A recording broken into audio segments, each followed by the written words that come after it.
you understand archetypes, if you understand the scale and you start to look at things through this lens, everything in your life, it's almost like a roadmap to creating whatever reality you want to create or manifesting. We'll use that word again, bring something into 3D, making a goal a reality. And it starts with that scale.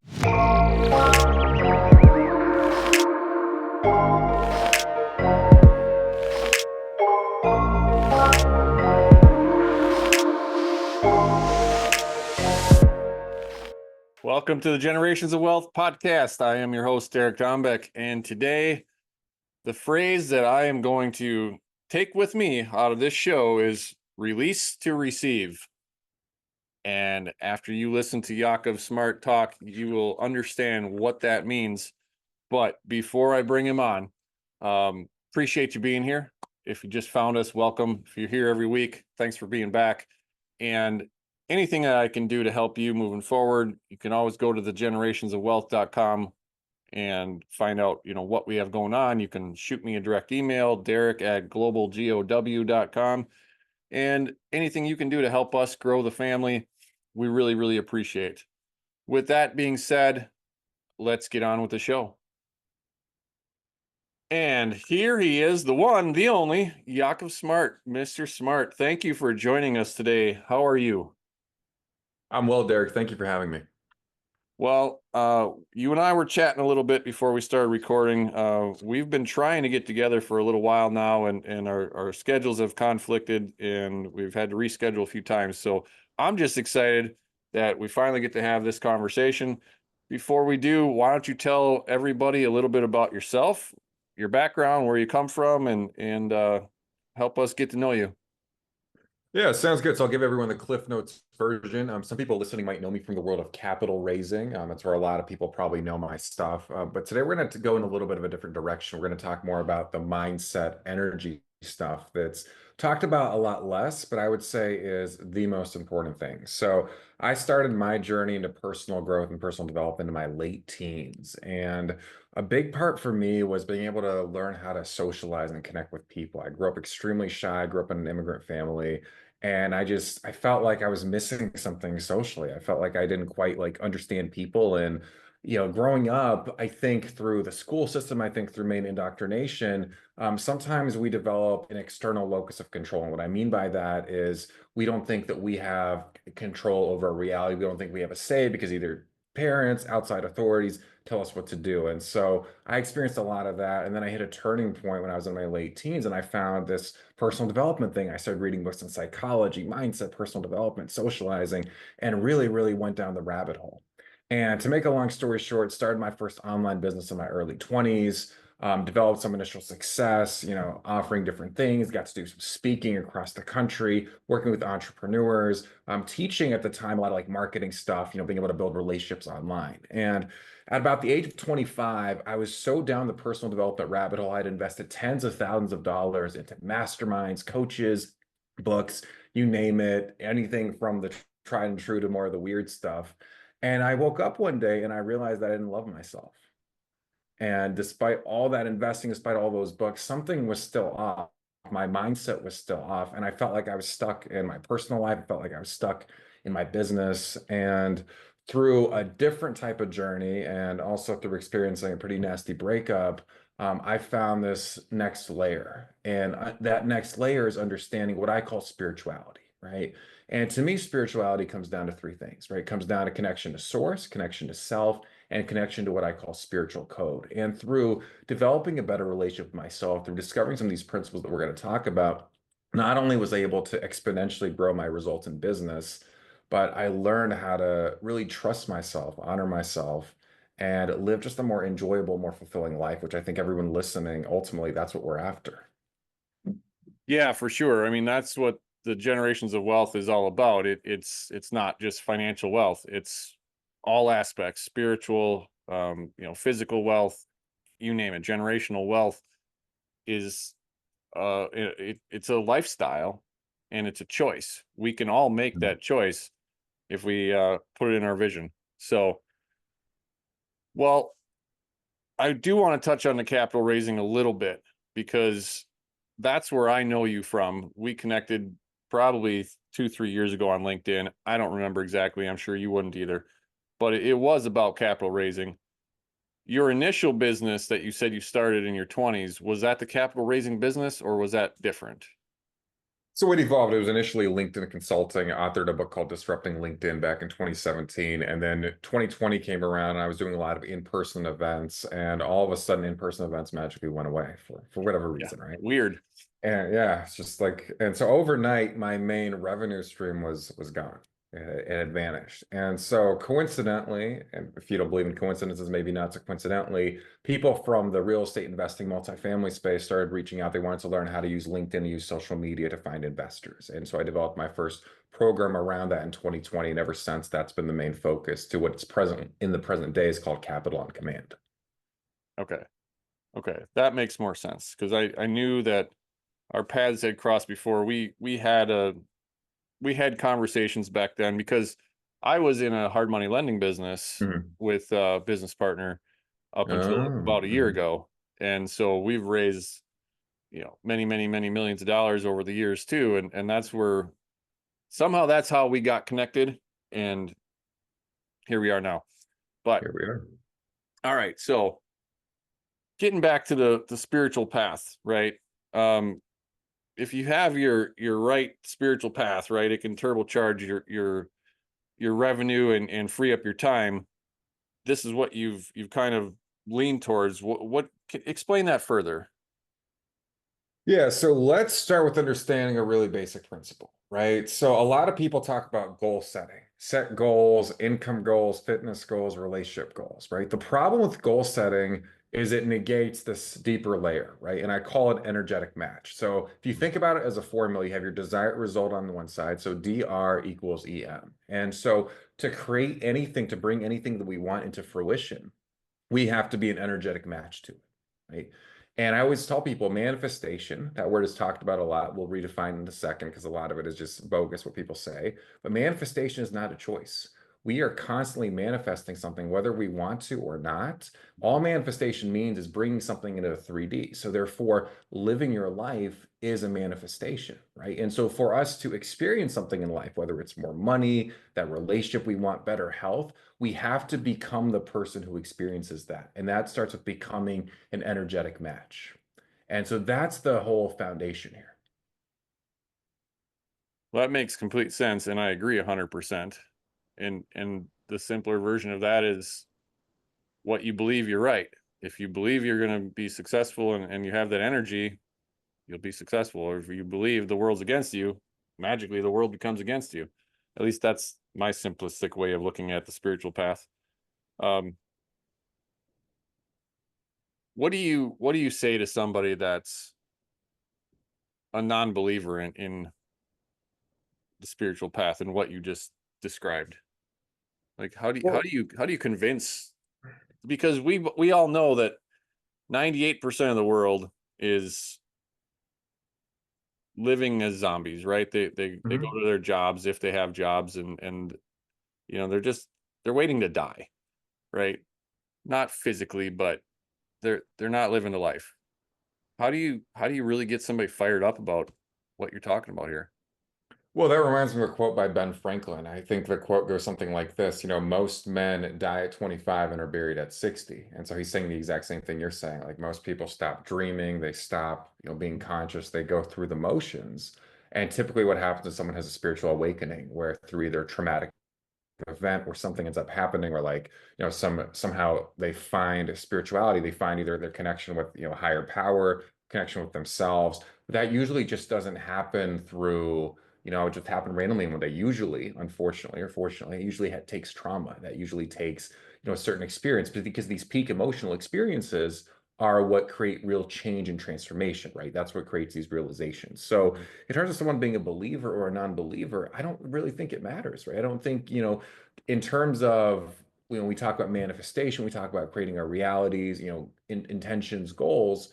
You don't have to believe in things for them to work. You don't have to believe in the law of gravity. But if you try to go and jump off a building, whether you can write out all the reasons why gravity doesn't work, but you jump off that building here on planet Earth, you're falling, right? Yeah. So it's not about believing, it's about testing things out, just like in marketing and capital raising, right?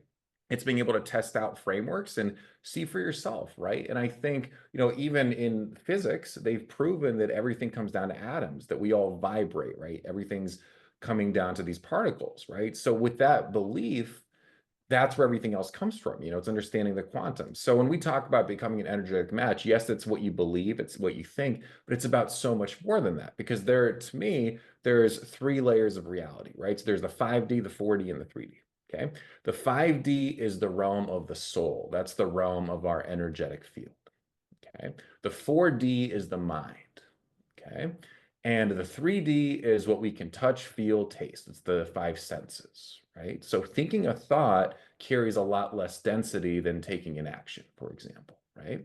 And so sometimes for things, you can become an energetic match to something in the 5D where you are the person who experiences that result, but it takes a little while to come into the manifest, I'll use that word, in the 3D, right? So in terms of understanding it logically, here's the way that I look at it, right? So there's source, so you can call that God, higher power, the universe, people have different names for it.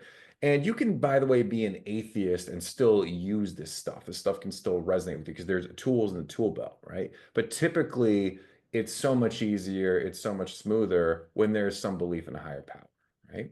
Then we talk about connection to self. That's knowing yourself at a deeper level, right? We talk a lot about personality tests, personality profiling for hiring, for marketing, avatars, all that type of stuff. Well, there's assessments out there that go a little bit deeper, right? Where it's just based on, certain things, certain attributes, right? And sometimes, psychoanalyzing those personality tests are enough for some people. But there's things like human design that go a little bit deeper, right? And this third element, spiritual code, the way to look at it is just like Ray Dalio. He wrote the book. A lot of investors will be familiar with principles, right? And there's principles to everything. You have people like Elon Musk saying, how do you know so many things? How do you have all these businesses? He's like, well, I just understand the principles initially, right? And so when it comes to spiritual code, this is the fascinating thing. There are universal laws that are going to be true 100% of the time, just like the laws of physics, just like the law of gravity. You can believe them, you can fight them, but they're going to be true. So you might as well go with them. It makes your life easier, right? Mhm. And there's also energetic principles. So when it comes to measuring energy, and this is something we can segue into here, there's a map. It's called the map of consciousness. Okay.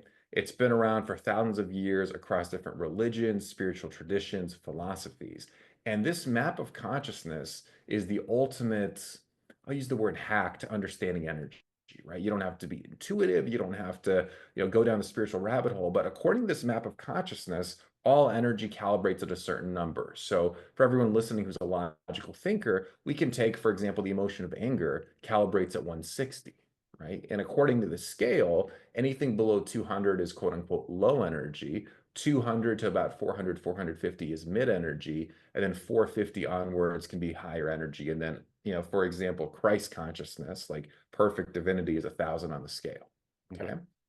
So when I look at business, and this is where it really starts to tie in, or investing or making any decision, I look at, okay, where is that person on the energetic scale? Okay. And is it a match for what we want to create? So I can give you an example, easy example. Let's say investor relations. Let's say someone was hiring someone for sales or investor relations. And based on this individual's personality, based on the way they carry themselves, based on their track record, and also based on intuition, if you really understand the scale, we can say, okay, that person at a baseline is a certain energy level. So let's say that person, let's say that person is at, let's say they're at 190, which is the energy of pride, actually, right? And so let's say our ideal customer, our ideal investor is someone who is a little more established, more intellectual. Let's say they're at 400, right? So if you take someone who's a 190, and by the way, when it comes to the scale, we all have different pockets of energy, right? Just because someone's at 190 doesn't mean they can't go lower or higher, right? We all can. But let's say that's their baseline state on the scale, right? So if they're at 190, the way that they're going to try to sell, the way that they're going to try to communicate and convince people to invest is going to be in a forceful type of way, right? That's where the tricks, the gimmicks come in, the takeaways, the making people feel like they're not good enough, all these different things, right? And if they're talking to a prospective investor who's at 400, who's in a very intellectual, neutral type of consciousness, that person's going to be turned off and want to run the other way, right? Sure. And so we have to understand in every role that we fill, we want people who are at a certain energy level that's calibrated to that role. And when we look at different parts of a business, we also can measure their energy, right? So let's say you're showing up in apathy around your finances, right? So you're not looking at your money, you're not looking at your numbers, you're stalling out on paying bills, you're just ignoring it. That doesn't beget abundance, right? So those are a few examples, and we could talk more about the scale, but everything that I look at in my life, in my business, I look through that lens. Okay, what's the energy of that? And if I want to experience more of or less of something, it's about either raising or lowering the energy. That's interesting. I mean, I've never heard it described in that way. And the way I'm hearing you, and correct me if I'm wrong, um, how we interact with people based off of their number on that scale differs. Is that right? Well, people embody a different essence based on that number. So, correct. So, if you know that someone's at 400, they're in intellectual consciousness. For someone to make a decision, they're going to need to see some data, some charts. You probably can't like push them and say, buy now, right? The gimmicks will turn that person off. Right. If you have someone who's in fear, for example, right, and it's probably a different offer, different product, but let's say they're at fear is at 100 on the scale. The next place you want to get them pissed off. If you want to instigate some action, you want to get them pissed off or really desiring something, right? So Yeah. desperate, then pissed off because it goes higher up, right? So that's the thing. We have to meet people where they're at. And if you're talking about marketing one to many, right, then it's understanding, okay, who's the core avatar and what's my messaging? Where is it meeting them? Mhm. So, where did you discover this scale? Has this been something that you've been piecing together over years, or is there a source that you came up with Yeah. this? So the scale is not something that I invented. I just want to be clear. So Well, the I first figured place I that. discovered it, Dr. David Hawkins, he wrote a book, Power versus Force, a pretty popular book. I also got a popular book called Letting Go. And his concept in the book, to simplify the scale, he says, okay, force is a lower energy. So if you try to force someone to do something, there's a resistance to lower energy. Power is like the ocean. It's got a power. It doesn't need to try. It just is, right? There's a Mhm. beingness. So that level of power on the scale calibrates at 510, let's say, right? And my most recent discovery that really put things together, a great book by Frederick Dodson called Levels of Energy. It's about 600 pages and it talks about the scale, not from a business standpoint, but from like a life standpoint. And Okay. like it's really taking, if you understand archetypes, if you understand the scale and you start to look at things through this lens, everything in your life, it's almost like a roadmap to creating whatever reality you want to create or manifesting. We'll use that word again, bring something into 3D, making a goal a reality. And it starts with that scale. I am very intrigued by that because I teach a negotiations academy. It's called the Elite Negotiations Academy, and Mhm. I describe it in a different way. I'm not using a numbered scale, but very much you have to speak in a way that people can not just hear you, but listen to you and take it in, right? Like I'll use the example if somebody's analytical and I'm talking to them as if they're a driver like me, they're not going to move forward with what we're trying to convince them to do. Very same thing that you're saying. Mine's a more simplistic version, I guess. But yeah, I definitely want to study that. That is for my type of what hot buttons that gets me kind of jacked up. So um all right, so you've got an entrepreneur that maybe they're at a point where they're pivoting or they're reinventing themselves. They don't know anything about anything that you're talking about. What do you say to this entrepreneur? So it starts with awareness, right? It starts with understanding, okay, you can take the willful approach where you just take massive action, just throw a bunch of stuff at the wall, right? That's one way to do it. Or understanding the energy of what you'd like to experience and how do you become an energetic match to it, right? And that typically involves thoughts, words, and actions. Mhm. Okay. So all those are really big things. So this first starting point, I have a saying that I like to, share with people. It's called release to receive, right? So if someone is transitioning, there's probably old thought patterns, there's probably old baggage, maybe old resentments. And I think for a lot of people, just having a simple practice of being able to let some of that stuff go, right? And sometimes people go to extremes. That's where you hear people doing like things like plant medicine. And I think there's a time and a place for it. And it's certainly something to explore for some people. But even like being in your living room listening to this, right? Listening to a guided meditation, if you have a technique, the simplest way to release energy is to laugh or to cry, right? So if you have something that makes you belly laugh, there's a releasing that happens. If you have something that making you cry and be emotional, energy is being released, and you've probably noticed yourself feeling lighter after, right? So the very first thing that we have to determine is what do we need to let go of? Okay. On a more granular level, it could be things from the current business. It could be things weighing them down, old relationships, old patterns. Sometimes it's throwing away clothing, going to different locations, right? We want to switch the energy field. Okay. The second thing is getting clear. And most people would say get clear on the vision first, then start letting go. I'll say the opposite Hmm. because when you shift your energy, the vision is going to be more aligned to what you want to create. If you're trying to create a vision from an old energy or old identity, it's not really going to be the most aligned vision because you don't see what you can see when you let go, right? So we want to lighten up, then we want to be able to create that vision. And it comes down to three things, right? It comes down to energy, identity, and strategy. Okay. Most people, they just focus on strategy and then they go tactics, mechanics, all the how-tos, the rabbit holes, the shiny Yeah. objects, right? But if we focus on energy, identity, and strategy, what's the identity that we need to embody? How do we step into congruence with that identity? And on the energetic level, where does that energy, where do those actions calibrate on the scale? Okay. And also things that drag down our energy, how do we nip those in the butt? Right. So in business, that's what it comes down to: energy, identity, and strategy. So for someone who feels like they're reinventing themselves, first thing, releasing some stuff, right? Again, doesn't have to be anything extreme like doing a retreat or anything like that. If someone's inspired to do that, great. I think working with a practitioner, I think working with a mentor on that is a way to accelerate that, especially if someone doesn't have experience in that type of work. The next thing is creating a vision, but doing it from the lens of energy, identity, and strategy. Okay, not just focusing on the strategy. And also getting clear on the emotion behind the vision, right? What's the real reason behind it? Not this BS, oh yeah, I just want to make money because I want to feel good and like, tell the boys. Like that's cool. Yeah. Great. That could be one of the reasons, but like what's the deeper reason, right? So having that self-awareness. And then I think of it as a golden bridge, right? So imagine someone's on one side of the bridge, what they want, their next goal is on the other side of that bridge. Okay. And so the next thing that we have to do is, okay, we've cleared some stuff. We see the destination, if you will, right? Or that next step, that next milestone, depending on what it is. Great. Now let's look at ourselves. Let's look at it through the lens of who we are, right? And that's where the personality assessments come in. That's where things like human design can come into play. It's like understanding, okay, because there's a myth in the self-help world. Hey, if it worked for someone else, it's going to work for you. Complete bullshit, right? Yeah. People are different. We all have different strengths, gifts, essences. So a lot of people will try to copy and they'll get like moderate results. And I used to do this all the time. Like, why is it not working exceptionally well? Because I'm not playing to my strengths, right? So you want to rig the game in your favor. And that's where looking at it from the lens of who you are really comes into play. Okay.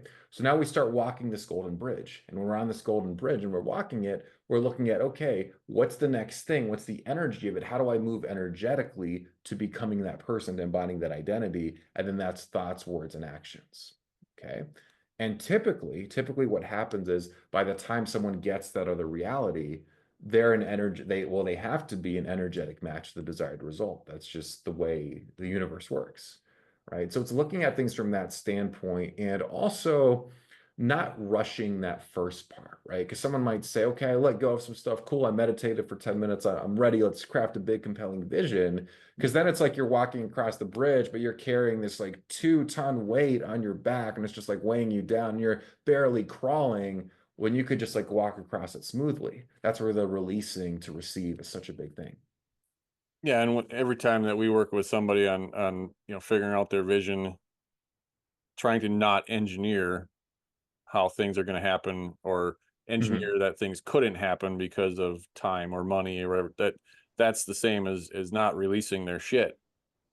So they're not really figuring out their vision. They're, as you said, they're going to figure out a vision, but it's dragging all this extra weight with them and it's not really going to be what they ultimately want.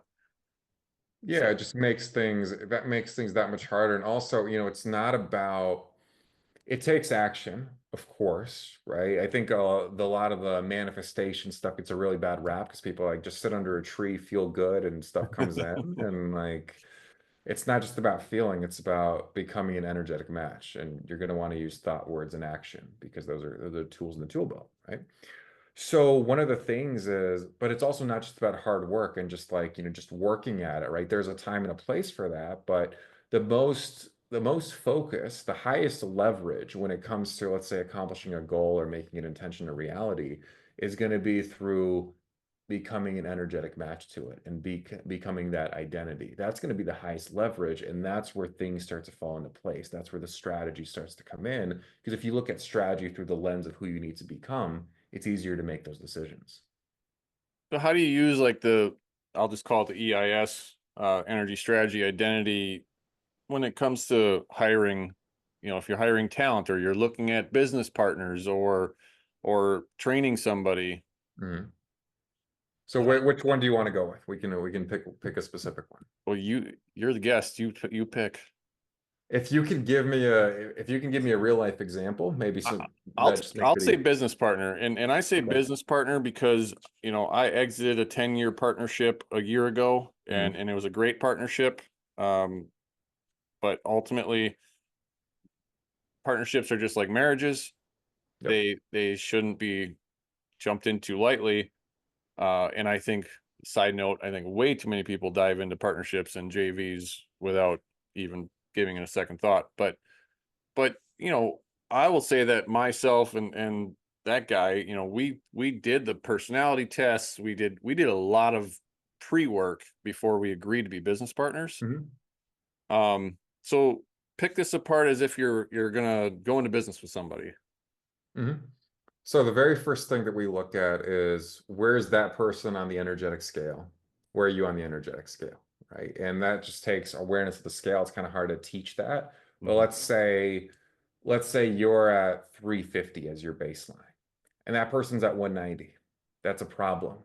That's not going to be a long-term partnership unless they drastically change overnight. Not very likely. Right. There's going to be conflict and there's going to be different ways of doing business and there's going to be resentment. So like that's an immediate deal breaker. Okay, now it could be for like a short-term JV, like a 90-day thing. Maybe you do like a list swap, you create some revenue. That could work, right? Mhm. But even then, it's meant to be a little more problematic, right? So we want to look at two people or three people, however many in the partnership, who are at similar baseline energy levels, right? So within, it doesn't have to be the exact same number, right? But let's think of it more like ranges. If anyone's ever played poker, we look at like ranges of things, right? So you want to be in a similar range. That's number one.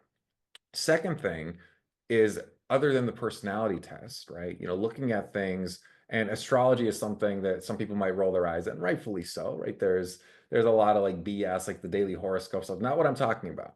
But if you can understand someone's chart at a deeper level, so things like their Venus sign, their moon sign, it tells us about someone's emotional self, right? And this is stuff that isn't going to change.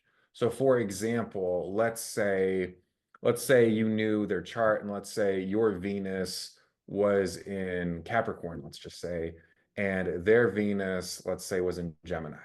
Be a bit of a problem, right? So they're going to be more airy fairy. You're going to need a lot more structure. And it's just, again, a different way of showing up in the world. So it doesn't mean that it's necessarily going to be a bad partnership, but there's going to be a lot of that initial friction, right? And then understanding someone's outlook on the world. So that's the energy piece, okay? Then it's shared vision. Okay. What do you want to create? And what's their reason for wanting to create it? Right. That's the other big thing as well. And then the strategy piece as well. It's like understanding, okay, what are they bringing to the table? I think sometimes people partner up with people who are too similar to them. And they end up doing the same thing and getting frustrated with each other because they're like, well, I could just be doing this myself. Right. Yeah. Um, and then the other thing, and I've learned this one the hard way, is how do we test small, right? How do we test small within a 30, 60, 90-day window?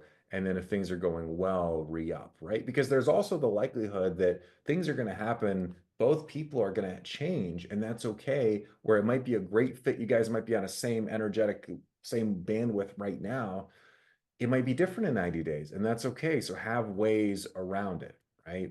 Mhm. I also think there's certain people, depending on just these different types of matches, who are meant to make a lot of money together. where it just like it flows really smoothly, right? And so noticing, that's why I like that initial data, because I look at everything in business and in life as energetic data. Okay. What's happening when we started this partnership? What are the initial results, right? There's a saying, it's a biblical saying, should know them by their fruits, right? So it's like you know by the results. And so those are the typical things. But I agree. I don't think partnerships necessarily are meant to last forever. I think that's okay. That's why it's important to have, what happens if those scenarios, Right. right? To have those conversations up front. And I mean, it's weirdly similar to dating, right? It's not having like these big expectations, but communicating, being willing to over communicate and being willing to, if it's not a fit at some point, to move on. Like that's part of not having an attachment to it. I think one of my biggest mistakes has been staying in things for too long, right? I Mm. think it's a very strong characteristic, a very important skill set to be able to end things and close those loops, right? Because if you have that open loop and a relationship or a business partnership where both people are unhappy and it just like goes on, it drains energy and the business can't really flourish in the way that it could. Yeah, the resentment can just put the brakes on everything and just builds for sure. For Yeah. sure. Well, all right. What is, and I ask this of almost everybody on my show, what is one question I should have asked you that I did not? One question you should have asked me that you did not. Well, when it comes to, well, let's talk about being abundant and what that means, because I think it's a great topic. So it's like, what does being truly abundant mean? I know you talk about wealth a lot on the show. I'll ask you the question first, and then I'll give you my answer. So what does Abundance being abundant mean to Derek? to me, abundance has nothing to do with money. It has everything to do with time and helping people and legacy. That's to me what Okay. abundance is. Okay. Awesome.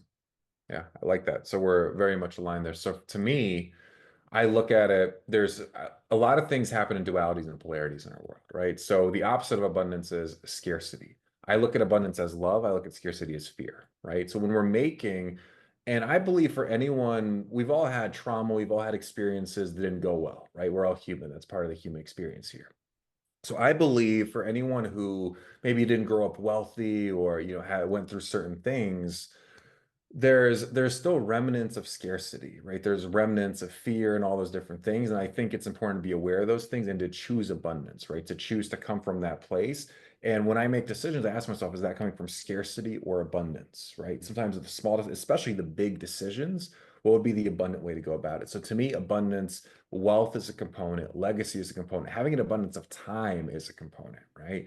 And I believe also relationships, all that starts from within though. It's the outlook that abundance is available, right? A lot of people, when it comes to wealth, they're like, well, will this be enough time? Oh, there's never enough time in the day, right? It's these stories that we tell ourselves that are rooted in scarcity. So living in an abundant way means choosing the abundant story and acting from that place. That's really, really important. Coming from that place rather than moving towards it, because the scarcity is that trying, it's that feeling of like trying and chasing. I'm just trying really hard. And when you try hard, you usually go back and forth and accomplish nothing, right? So it's coming from, okay, what would I like to experience there? What's that next level of abundance? And looking at it more holistically as well. I think a big mistake that I made in the past is like to compromise, to compromise all areas because of one. And I think it's just a fallacy. I think it's like it's saying, okay, I'm just going to focus on money and business and all these other things, I'll deal with later. It's not really how it works, because if you're empty in these other buckets, your bucket of business starts to leak as well, right? So living abundantly to me is choosing first and foremost to live abundantly in those areas and also embodying it, making decisions. Your actions need to speak like you're coming from that abundance. Yeah, I everything that you talk about, I couldn't agree with more. And it's very synergistic with our mantra: live your vision, love your life. The whole point of the generations of wealth is really that abundance mentality, because I've always had that belief, like at my core. Mhm. But I will admit, like everybody, it's very easy to get sucked back into that scarcity. It's very easy to play it safe and or not, maybe you can't even play it safe. Maybe you are just scared shitless that you don't know where next week's check is coming from. And so when the opportunity, which is the abundance, presents itself, and I do believe the opportunity of lifetime comes around about once a week if you have the right mentality and you know what to look for, and then you grab it and do something with it, right? Mhm. I can truly tell you that right before you and I started this show, I was having a conversation with my wife, and there's decisions that we have to make every week in business as business owners. And some of the decisions that her and I were just discussing not 40 minutes ago, I would say we were looking at from a scarcity mentality instead of an abundance mentality. And now I'm going to go back and revisit that conversation with her, and we're going to maybe make different decisions. But it's easy to get sucked back in. We're all human. We Yeah. all have we all have shit that can pull us in different directions, and I'm blessed. I've got such an incredible network of people, and the opportunities, like I said, I actually have to turn stuff down all the time because it does take me away from my vision. But they're awesome opportunities, maybe, right? But there is no scarcity. There really isn't.